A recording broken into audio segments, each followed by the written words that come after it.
Well, hi everyone, and welcome to this week's edition of Feeling Smarter. As always, I'm joined by my co-host, Tim Miller. G'day, Tim. How are you? Yeah, going pretty well, Aaron. How are you doing? Very well, thank you. Well, we have a Labor government, obviously, that has reformed and appear to have more power than we've had in Parliament in the last period of sitting. And that means that Division 296 tax is back on the radar. And whilst there has been a lot of discussion through the media about the fact that we're wanting to see some pushback around the way in which it works and the unrealised gains and the lack of indexation and so forth, it does appear quite clear that Labor is pressing ahead with these laws and will be looking to get these fast-tracked into law as soon as possible, given that they control not only the House of Representatives, but with the Greens, in essence, have the control of the Senate as well. So I just thought today, Tim, it would just be an opportune time for us to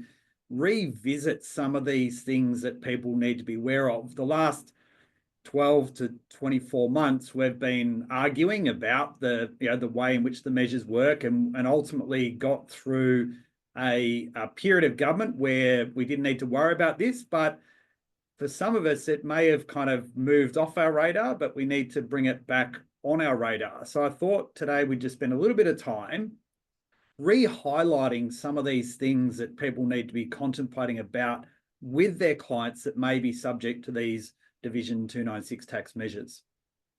Yeah, look, it's interesting, isn't it? And and we've been speculating a little bit, and then recently the newly appointed old treasurer, he came out and sort of said, there's a lot of talk around, but we're pretty adamant that we're going to do things exactly as we originally planned to do, which clearly in many respects says we need to move forward with everything that we thought before we had a wind of hope that came about sort of earlier this year with some solid work with regards to the Senate crossbench. And it's an interesting space, I guess, legislative mandate for governments. We haven't really had that for quite some time in Australia, and so the opportunity exists, and that's what governments are put in place to do. So I guess what we have to look at is we have to refresh ourselves with all the stuff that we were really talking about at the beginning of 2024 and towards the end of 2023 when the legislation was originally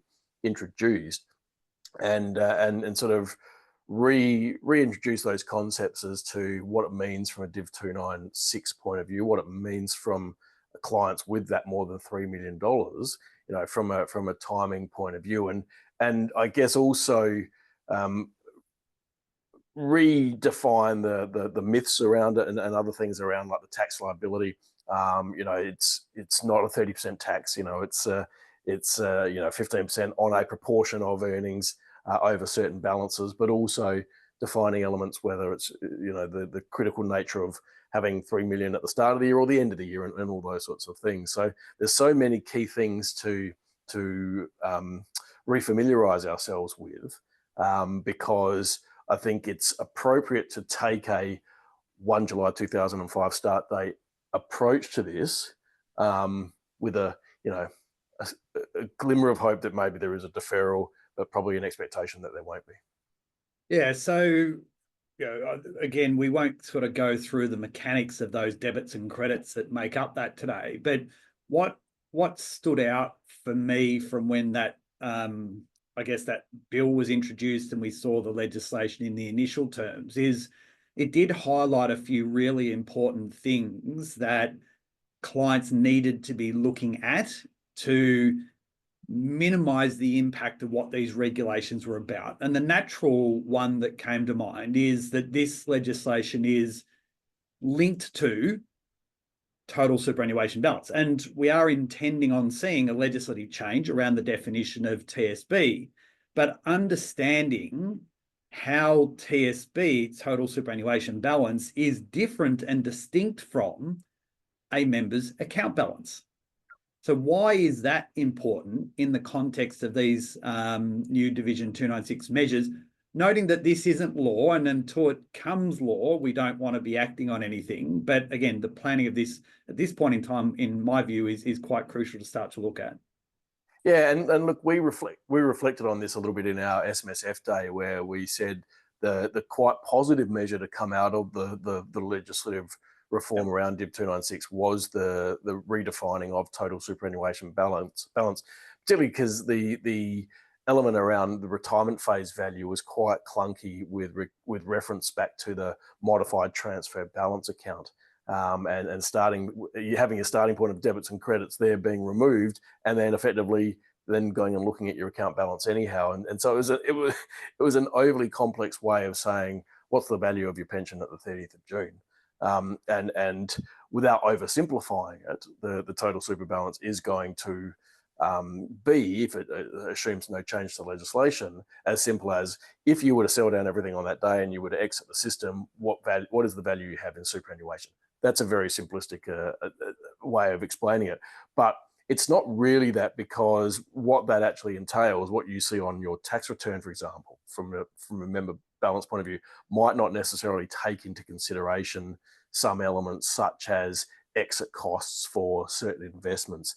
There's a range of practices out there where people will use tax deferred accounting, and others won't, right? Because there's no reporting requirement to do so. So subject to the way that you do your reporting, some will be more reflective of the tax on capital gains and other things, whereas others won't. And so you've got the ability to consider some of these issues when defining what total super balance is, because we know that it's important when contemplating multiple contribution strategies. It's also going to be important when we're contemplating DIB 296 liabilities.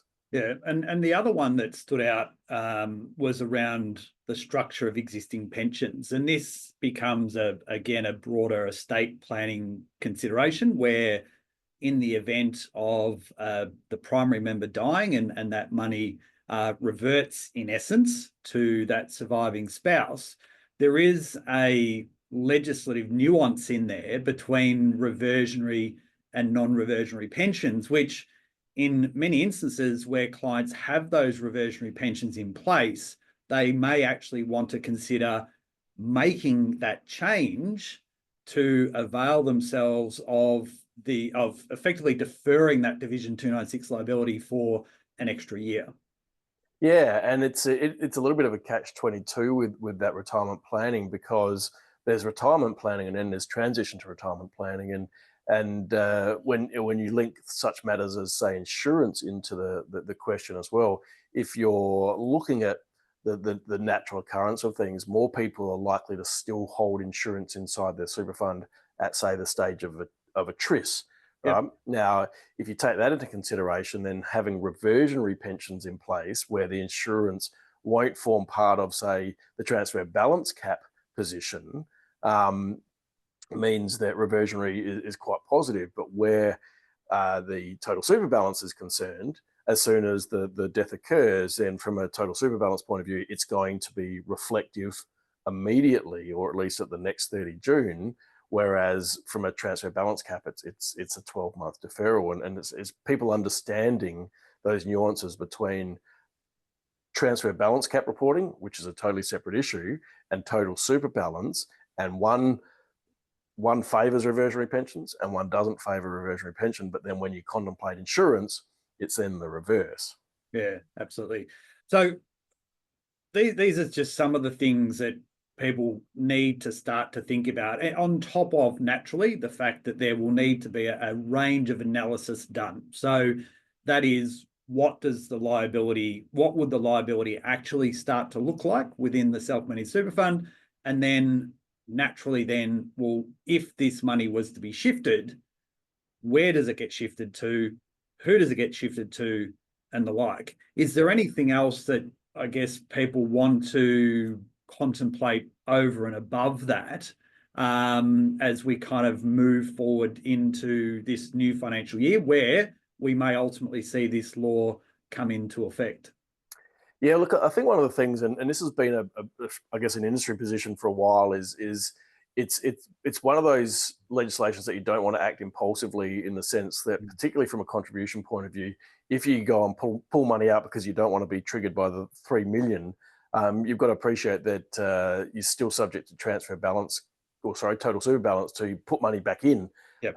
And so if you are looking to say, well, I don't want to have a Div 296 liability, then it may be that you don't act immediately, but you act pre 30 June of the first assessment year. Let's call that 30 June 2026. So, don't act impulsively, because the conversation around the legislation has heated up again.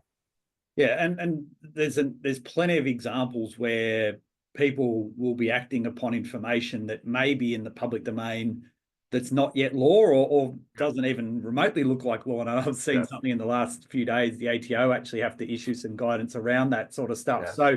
So I guess the final comment here to make is to follow what is happening from a government standpoint. The fact that this will be a new bill that would need to be introduced into Parliament and will need to go through both houses. And once that information is available, then naturally we'll be having ongoing discussions about it, and seeing maybe, could be a B, don't know, changes to the way in which that bill was previously drafted.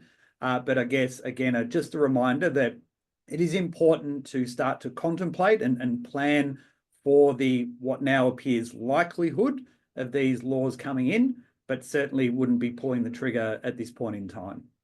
Correct. All right. Well, thanks, mate. We'll no doubt be talking about this in a lot more detail throughout the remainder of this financial year, but great to catch up once again. As always, and look forward to catching up next week. Excellent. Well, have a great rest of the week. Bye for now. Bye-bye.